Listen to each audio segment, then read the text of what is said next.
And our scripture reading continues in the 7th chapter of Matthew. In everything you do, in everything do to others as you would have done to you. That is the law and the prophets. Enter through the narrow gate, for the gate is wide and the road is easy that leads to destruction, and there are many who take it.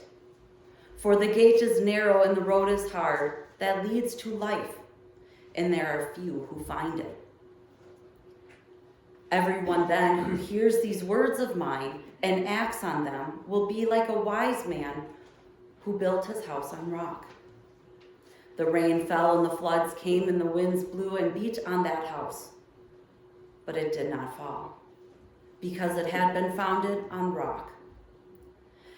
And everyone who hears these words of mine and does not act on them will be like the foolish man who built his house on sand. The rain fell and the floods came and the wind blew and beat against the house, and it fell. And great was its fall. Now when Jesus had finished these things, the crowds were astonished at his teaching, for he taught them as one with authority and not as their scribe.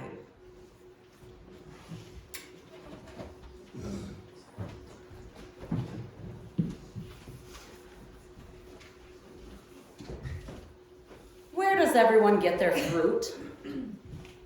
Do you go to the store? Do you plant it yourself? Do you have a neighbor that grows fruits and produce and you get it from them?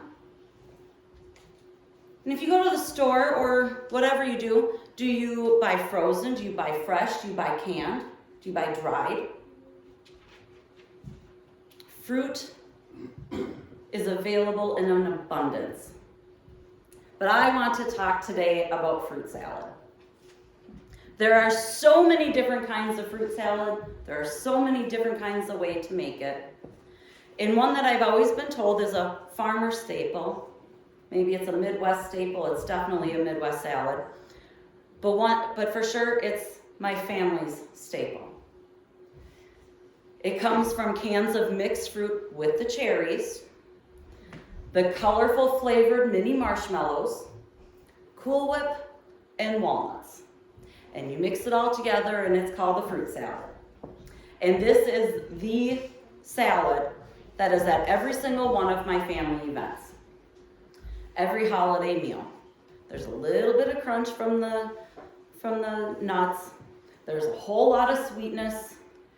And I tend to think there's zero nutritional value, but we'll say there is because it's fruit. And then there's Easter. And for years on Easter, I've made a melon and berry fruit salad. You know this one. This is the one with the watermelon and the cantaloupes, the honeydew, the strawberries and blueberries and raspberries. And if you're feeling really up for it and they look really good, you throw some green grapes in it too. That's probably my favorite salad. And in my house, when I make it, it's gone within a day. It is the one that gets eaten overall. But lately I found a new favorite with a winter salad.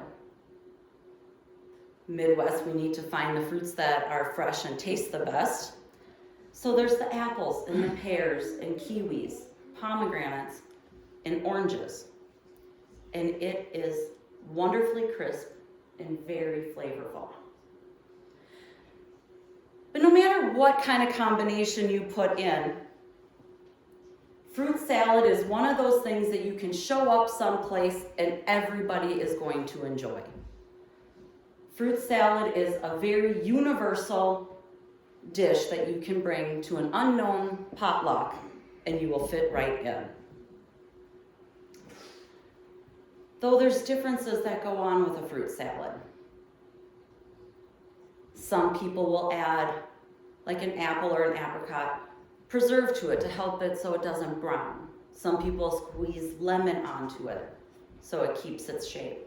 Some people will use the really fancy melon ballers and make it really fancy or the little shapes. And some people will add fresh herbs or spices or some seasoning to jazz it up. regardless of what it is, that fruit salad is making an appearance someplace. So what does fruit salad have to do with Jesus, you might be asking? And what does fruit have to do with why it's sitting in your pews, and how am I going to tie this in? Over the last 3 weeks, we have been learning about, reading through, and talking of Jesus' famous Sermon on the Mount. This sermon, 3 chapters long in our Bibles, gives us the instructions we need for living, for how to do this life thing, for commitment, how to be with God, how to live through God, and how to be one in God. This sermon teaches us all the differences between completeness and balance. And we went through many different scenarios. We went through some tough readings, some different ideas, and a lot of themes. We talked about attitudes, or the Beatitudes, which are the attributes of life. Blessed be the apples, as they showed the way to the kingdom. And then we talked about being the salt of the earth and our saltiness, and how important it is to bring our flavor to situations, like a lemon. Sometimes sweet, sometimes bitter. But when you mix it all together, it gives a nice balance of flair. We talked about the light of the world. I say this is the strawberries. The sweetness and the brightness that a strawberry can bring to a salad. And we talked about our daily bread. Our prayers to God, and how to spend our time dedicating. The bananas. Bananas don't have much to offer flavor-wise or appearance-wise. They're kind of one of those plain and bland things, but they're packed full of nutrients. As any athlete will tell you, bring a banana with you when you're doing your sports, because anytime you get a cramp, the potassium in a banana is going to help take that cramp away faster. We move through this beautiful process of this abundant life in what it looks like, in what God is calling to us, the variety of where things are at. Any farmer is going to tell you that there's 3 things you can do with your produce. You can eat it as fresh as it is and as fast as possible so it doesn't go bad. You can can it. That way it'll last for years. Or you can dehydrate it or freeze it. Again, this will extend the life of it, and it'll change its flavor a little bit to give you a new variety. There is a 4th, though. You can give it away. Whether you sell it by a roadside stand, or you bring it to church and give it away, or you set it outside for people to take. It's a way of providing for your neighbors and bringing means to people that need it. Today we reach the end of the Sermon of the Mount, and we are brought with even more things to ponder. We are brought with the big topic of judgment. How not to judge. How to make sure the log is out of our eye before we pick on the speck in somebody else's. Here's where the fruit comes in.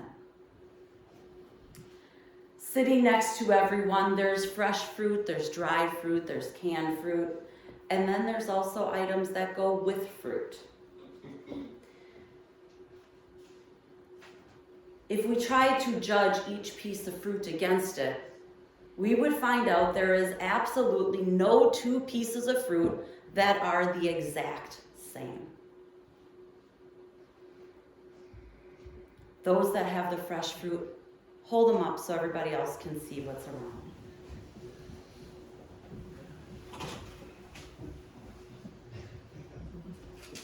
Take a look and see all the different fruits that are around and how different they all look. Not a single piece is the exact same. You can put them down. I won't make your hands fall asleep.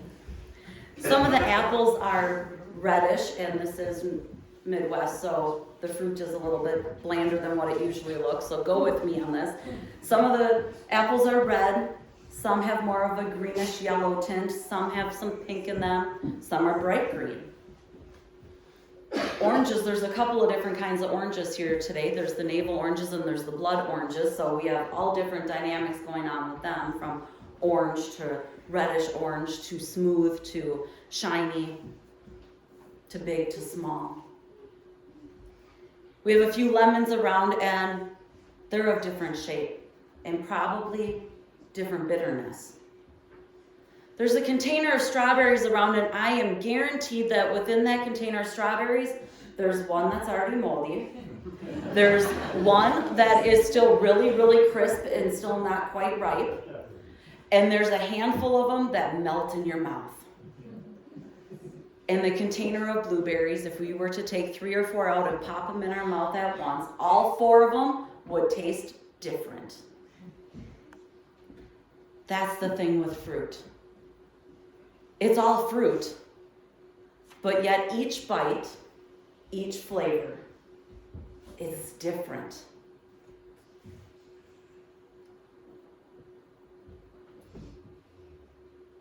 And then we get to the canned fruits. So if you have canned fruit by you, lift them up. I think I only did like 3 or 4. Those that have them can look on them, because I had to find, they've changed a lot over the years, but I have to tell you, some are packed with heavy syrup. Some are packed with 100% juice, and some are packed with water. Every kind of canned fruit you get has a different flavor. You can have 3 different cans of peaches, and they will all taste different. And I had fun finding some dehydrated fruit, the dried fruits, and I found some kiwi and some mangoes, I think those were. So if you want to look those up and people can see them. Yep. And raisins, yep.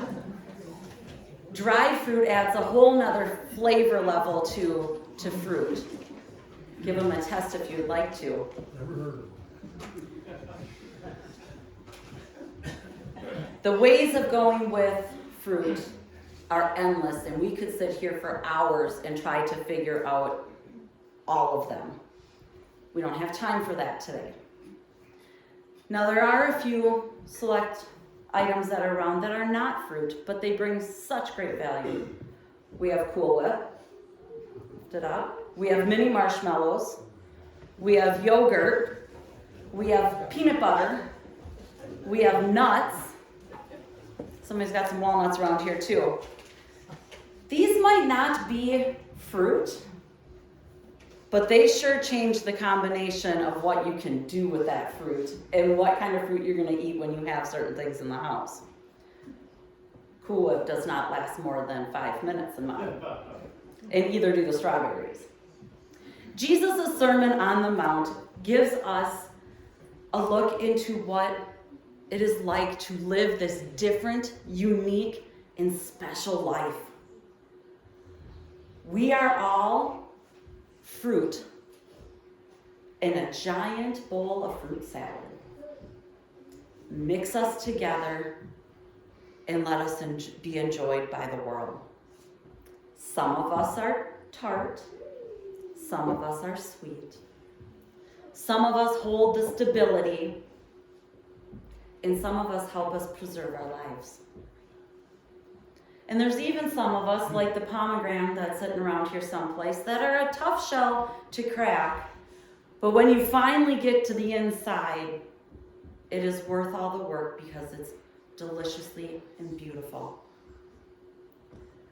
Some of us work really well with every single kind of fruit, and some of us are better left by ourselves.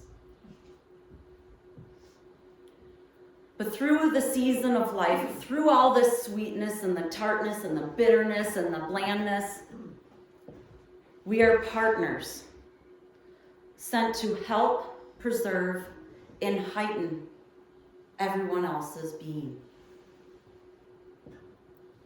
For me, A banana's best when it's a little bit green on the outside and a little crisp to eat.